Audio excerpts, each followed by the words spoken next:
We are unveiling our community top 10 prospects in the 2025 class as voted on by you. I'm going to tell you one player that y'all drastically underranked. Locked on Badgers.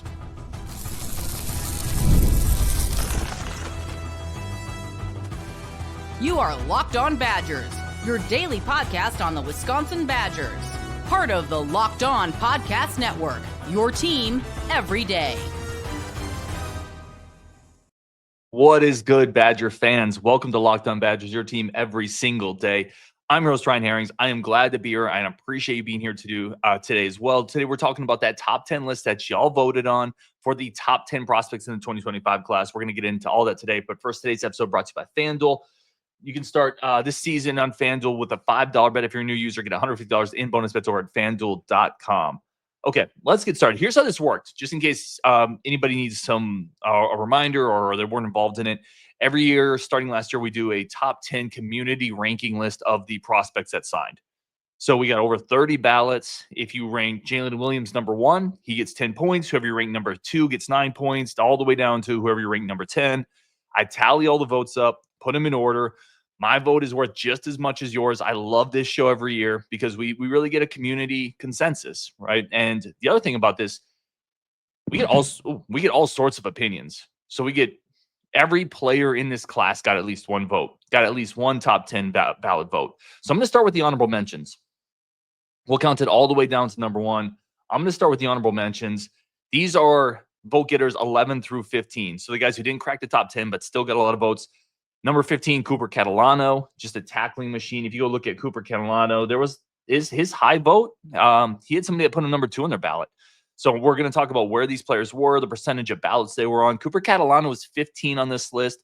By the way, this just speaks to the depth of the class. Here's some guys that didn't even make the honorable mention that I really like. Nazeeh Davis is a really high upside tight end. He didn't even make the honorable mention list. But if he hits, he could be a Lance Kendricks type of a player. Grant Dean, Luke Emmerich, both big-time athletes in the back end of the defense. Emmerich might be the fastest guy on this team. Grant Dean, I know the staff absolutely loves. They didn't crack the top 10. Cam Clark, a 6'7", 290-pound tackle, didn't crack the top 15. So lots of talent and depth in this class. Let's get back to that honorable mention list. At 15, who's Cooper Catalano. 14, Big Mike Roski. Mike Roski had votes all the way up to number 3 in this class on some ballots. A lot of people liked him. Jamari Washington came in at number 13. Jamari Washington's high water mark was a number 5 vote on a poll. Somebody that got Jamari was on a lot of polls, just never very high, but definitely a player that a lot of fans really like.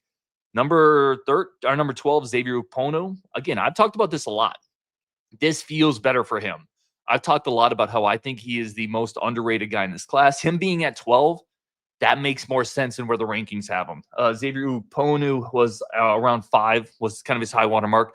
Number 11, this one kills me. Samuel Leteju. I had him at 4th on my ballot. He comes in at 11. I was the high guy on Samuel Leteju. Several other people had him at 5, 6, 7 on their ballots. I just think he has a ton of upside. I think you're going to look back at this class.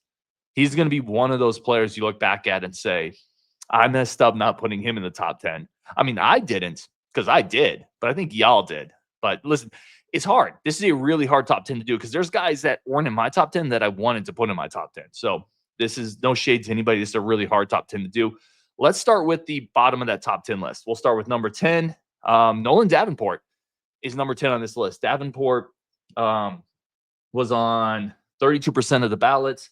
His high water mark was number 7. So somebody had him 3rd or 4th overall. And I had him at number 7 on my list, or number 8 on my list. Sorry. Listen, I had him in my top 10. He cracks the top 10 here, and it makes sense. The world does not produce a lot of 6'7" guys who can move like him with long arms. He looks like that type of prototypical left tackle. There's just not a lot of those players out there. So Davenport coming in at 10 makes a lot of sense to me. At number 9 on this list, Drayden Pavey. We just talked about Xavier Ukpono, the other interior defensive tackle. Drayden Pavey coming in on the community list at number 9. Here's a player that, with explosiveness, upside, they were able to flip from Purdue. Also a player that took a big jump his senior year. We talked about it a lot. Drayden Pavey was on 29% of the ballots. His high water mark was number 1. There was a ballot that had Drayden Pavey as the best player in this class. And I'm not going to hate on it. Now, we did say rank them however you want to rank them, whether you think it's best player overall, biggest recruiting win, most upside, a combination of all of it. Drayden Pavey, it's very, very difficult to find a interior defensive tackle that's already 300 pounds with his quickness, his leverage. I think he's going to form potentially, if they hit their ceilings, a really nice duo with Xavier Ukponu, a really nice duo when you put the ends out there with Leteju and Jaylen Williams, potentially, and Torrin Petaway. So he's part of a really good interior class for this defense. Who comes in at number 8 on this list? Number 8, Jameer Scott. Yeah, it makes sense. Player that took a jump in the film, a 4-star player, 6'1", good size, great ball skills. Here's a player that athletically, I think he could play a little receiver or a little DB. He could play corner. He could play safety. I know some people, I think White Marlin in the Discord really likes him at safety. I think he's probably more of a corner. But I wonder if I think he's more of a corner because I think Emmerich and Dean are safeties. Either way, my point here is a ton of versatility for Jameer Scott. An absolute ton of versatility for Jameer Scott. Really physical, hits well. Jameer Scott was on 41% of the ballots. So we're starting to crack up to the point where they're on half the ballots or more. So Jameer Scott on 41% of the ballots, and much like Drayden Pavey, he had a first place vote. Jameer Scott had at least one ballot that had him as the best player in the class. That's one of the reasons I love this list. I love this show. I love this community because we got a lot of people in here that are really intelligent. I'm not necessarily one of them, but people that listen to this show are super freaking smart. And they're willing to go out on a limb. Like, it's not a bunch of groupthink. It's people watching the film of Drayden Pavey, talking about Jameer Scott and saying, I think that might be the best player in the class. Whereas if you go look at a lot of other groupthink type stuff, people are just kind of copy and pasting everything else. That's not this community. So that's 10, 9, 8. We got Nolan Davenport at 10, Drayden Pavey at 9, Jameer Scott at 8. For the record, I did not have Pavey or Scott in my top 10. They would have been just outside my top 10. I originally wrote down my top 15, but I only saved my top 10. But I know Pavey and Jameer Scott were both in my 10 or 11 to 15 range. Nolan Davenport, like I said, I did have in the back end of my top 10. So that's the first part of the list. We're going to come back. We're going to get into 7, 6, 5, and 4. We're starting to get into that meat of the class, including one player that I thought potentially should have been a little higher. We're going to get into that next on Locked On Badgers. But first, a very quick break, a special word from our friends of the show over at new returning friends of the show over at Omaha Steaks. Listen, we know this. It's Christmas time. It is holiday time. It's time to get gifts, and there's not going to be a better gift that's going to deliver more comfort, better joy than Omaha Steaks. They are incredible. Like Justin has got them as a gift from Rajiv. If you know those guys who come on the show all the time, Omaha Steaks is absolutely incredible. And what an opportunity to give an incredible gift to somebody you love this season. With 5 generations of experience, they consistently deliver the world's best steak experience. And the gifting experts at Omaha Steaks have made it easy to deliver the perfect gift with thoughtful, curated gift packages from steaks to desserts and gourmet favorites, from legendary steaks to mouth-watering desserts and more. Save 50% off site-wide for a limited time at omahasteaks.com. Plus, our listeners get an extra $30 off with promo code college. That's 50% off at omahasteaks.com, plus $30 off with promo code college. Minimum purchase may apply. Listen, I would have done this if it was full price. You're getting Omaha Steaks at a massive discount. Gift yourself. Forget those other people, man. Get this gift for yourself. Stock your fridge and your freezer with Omaha Steaks. You're not going to go wrong. Omaha Steaks, perfect holiday gift for the gifting season. All right, let's continue, man. I love this show. I really do. So right now we got the top 10 community prospect list voted on by the community. Who do you think are the top 10 players in the 2025 class? Number 10, we got Nolan Davenport. Number 9, we got Drayden Pavey. Number 8, Jameer Scott.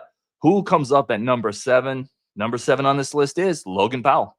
And, you know, one of the things I love about this class, and you're already starting to see it take focus, you're starting to see it take shape, it's in the trenches.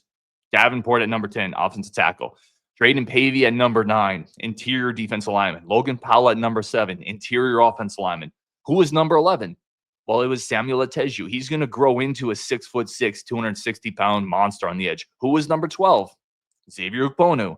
Again, it's inside lineman, trench guy. Jameer Scott, who's just a physical werewolf out there.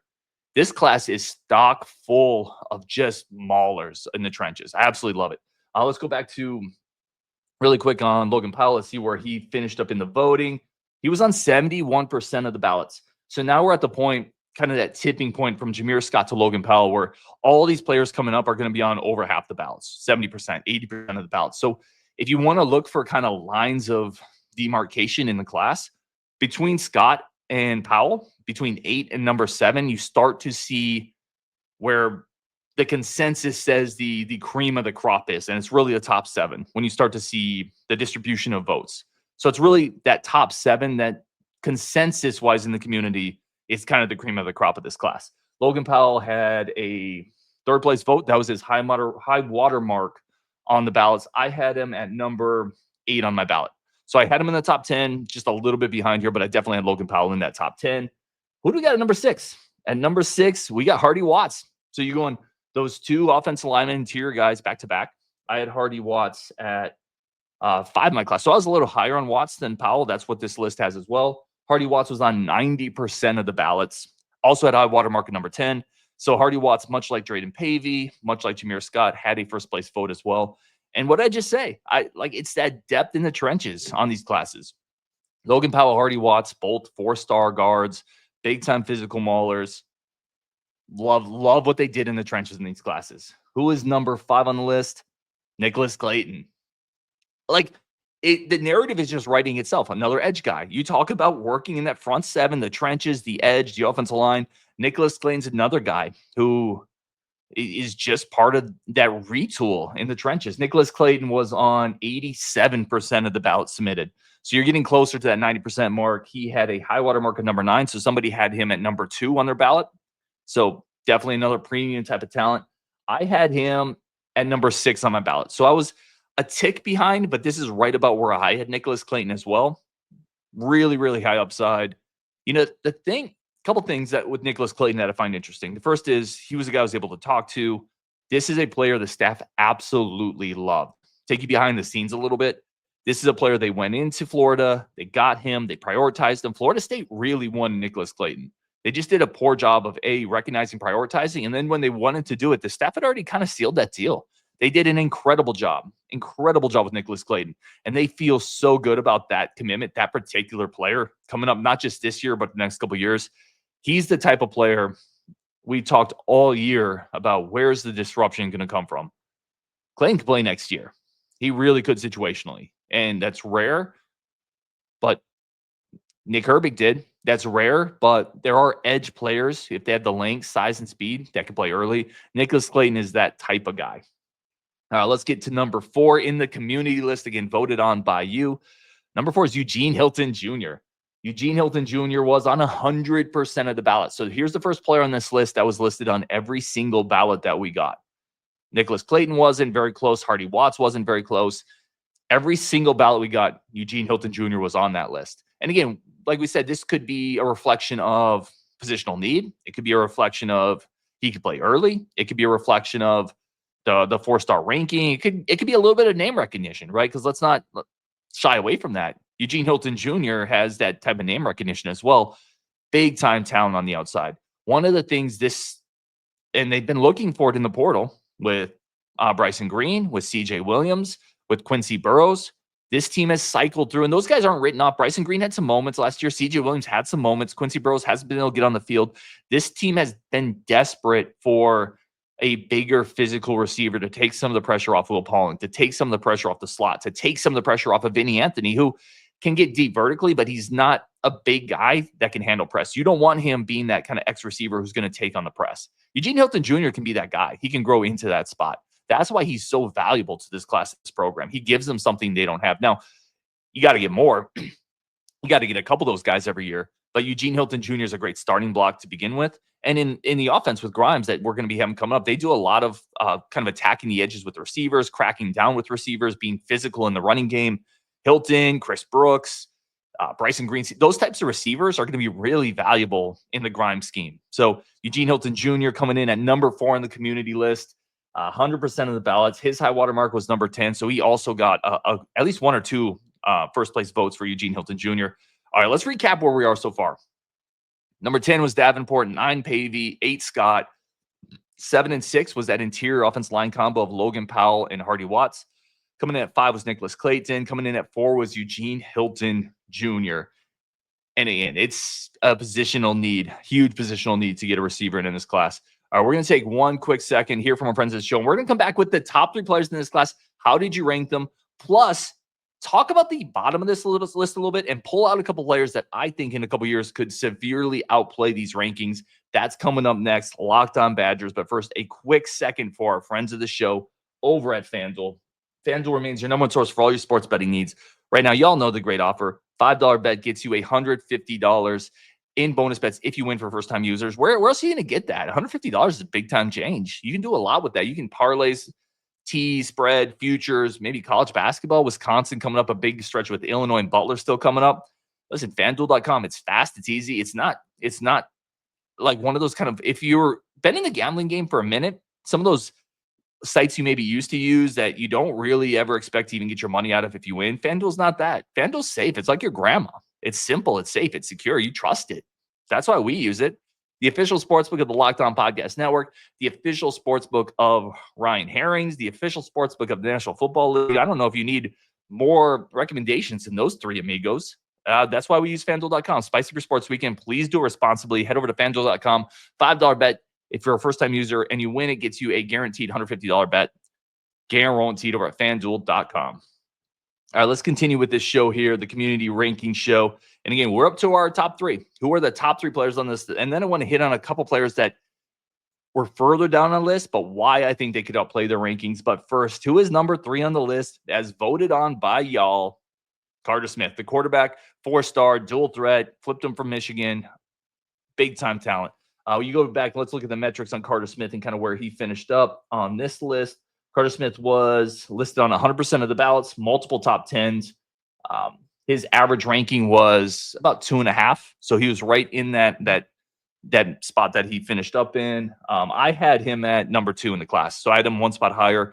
For me, it's about positional importance, which is where I gave him a bit of a bump. I don't think I would have had him at 2 if he wasn't a quarterback, but he's a big-time talent. Tough, gritty, intangibles. He'll lead the way on a running back sweep. Used to play baseball, multi-sport player, which always portends to a higher upside because you haven't focused on football. I think he's a total package for Wisconsin. I think this is about as good as you're typically going to get. And by the way, he fits the offense that Grimes is going to be put in. Jeff Grimes, new offensive coordinator. So I think it's a great fit there. I love the talent. I love that he's a dual threat guy. I love that he has a multi-sport background. I love just about everything about him. Big enough to take some hits. He's got a good enough arm. He's got good zip, good anticipation. He can throw on the move. He can create opportunities out of third down situations that otherwise seem hopeless. For years, we've seen quarterbacks not be able to do that at Wisconsin. We've seen quarterbacks turn bad situations into worse ones. This is the type of quarterback that can turn a bad situation into a first down. The thing that guys like Dylan Gabriel do to us, the thing that guys like JT Barrett have done to us, that JJ McCarthy does to us, we can do that to other teams with a player like this. So Carter Smith comes in at number 3. Number 2, you got 2 players left in this class in the top 10. It is going to be number 2, Mason Posa, the outside, inside linebacker, versatile athlete coming out of Albuquerque, New Mexico, big-time hitter, weight room, like wrestling champion, great intensity, bleeds Badgers. The staff built an incredible relationship with him. Major recruiting win, beat out Oregon, among others for him, blue chip talent. Absolute monster. Absolute monster. The type of linebackers this program is built on. The type of linebackers you've seen Wisconsin roll out the last decade plus. That's Mason Posa. Mason Posa was not listed on every ballot. There was one ballot that did not have Mason Posa in the top 10. I would disagree with that, but again, that's the beauty of this community show. I had him at number 3 on my list. So I had him and Carter Smith flip-flop, primarily, again, just because of positional importance of quarterback.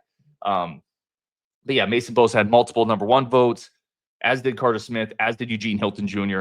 And that wraps us up to number 1. Jaylen Williams, the late add, the defensive lineman that they flipped from Michigan, is the number 1 player as voted on in the consensus in this class. I had him at number 1 as well. He was my number 1 guy. Positional importance, athleticism, film, offer list, checks every box. Jaylen Williams checks every single box. He was pretty easily the number 1 vote getter. He had 274 total raw points. Mason Posa had 240. Carter Smith had about 235. So there's your top 10 list. Let's recap it. Nolan Davenport was number 10. Drayden Pavey, 9. Jameer Scott, 8. Logan Powell, 7. His running mate, Hardy Watts, number 6. Nicholas Clayton at 5, Eugene Hilton Jr. at 4, Carter Smith at 3, Mason Posa at 2, Jaylen Williams at number 1. All right, I want to talk about, I hate to say the bottom of this list, but I want to talk about the people, some of the players in this class that didn't get quite as many votes. And a few of those that I think could severely exceed the ranking. I've already talked about Nyzie Davis. I want to talk about Grant Dean and Luke Emmerich. Both big-time athletes. This staff loves Grant Dean. I think he has special teams ability. Luke Emmerich is one of the fastest players in this class. Hits like a Mack truck. Really good athlete, versatile. Emmett Bork is another guy that's low on the list. But then you look at the film at Emmett Bork. You look at his frame. You look at his hands. And you kind of just come away thinking, man, if that player was in a different state, maybe exposed to a little higher level of football, I think people are a lot higher on him because he's massive for a tight end. He is 6'5", 6'6", well-built, catches everything. They use him on go routes, on vertical routes. He can block in line. He's not a split tight end at the FBS level, I don't think, but he could be a super solid tight end. And if you look at, again, new offensive coordinator Frank Grimes coming in, he likes using tight ends a lot. He likes being able to utilize a player like an Emmett Bork who can block, who can help out that running game, who can block on the edge of the wide zone scheme that he wants to run, but can also release and leak out, tight end screen in the middle of the field. He feels like a player that suddenly might be even more important with the new offensive coordinator hire. One more guy I'd mention, Remington Moss. Remington Moss finished towards the bottom of this list. I had him on my top 10. So Remington Moss was on my top 10 at the bottom. He didn't quite get into community top 10, but you're talking about a big physical athlete with ball skills. It's just a really good class. It's a very deep class. You look at the back end of it, the players that didn't make the consensus top 10, and you see guys like Cooper Catalano, tackling machine, Big Mike Roski. You see Xavier Upono. You see athletes in Dean and Emmerich. You see a 6'5" defensive lineman in Torrin Petaway. You see the tight end I mentioned, Emmett Bork. Cam Clark is a guy who didn't finish very high on the list. He's a 6'7" tackle with athleticism. It's a really good class. They did a great job, and there's depth throughout. So that was one of the things that this project and this community consensus ranking really highlighted for me. Anyway, thank you all for submitting ballots for the second straight year. I really do appreciate it. In a couple of years, we're going to go back and revisit these lists too. I think we got to give last year's list a couple of years still, but we are going to come back and revisit these lists, see how we did as a community projecting these players. That's going to be coming up in a couple of years. Coming up later this week, we got Curtis coming on. I think we'll have Brian Smith coming on to talk this recruiting class. I'm hoping for John Garcia. A bunch of content coming up. Plus, we got Illinois this week, Butler, a ton of content on Wisconsin. Appreciate y'all so much. When you're done here, go check out Locked On College Football and the Locked On Big Ten channel. All your biggest news over on those channels on Wisconsin, and we will talk later.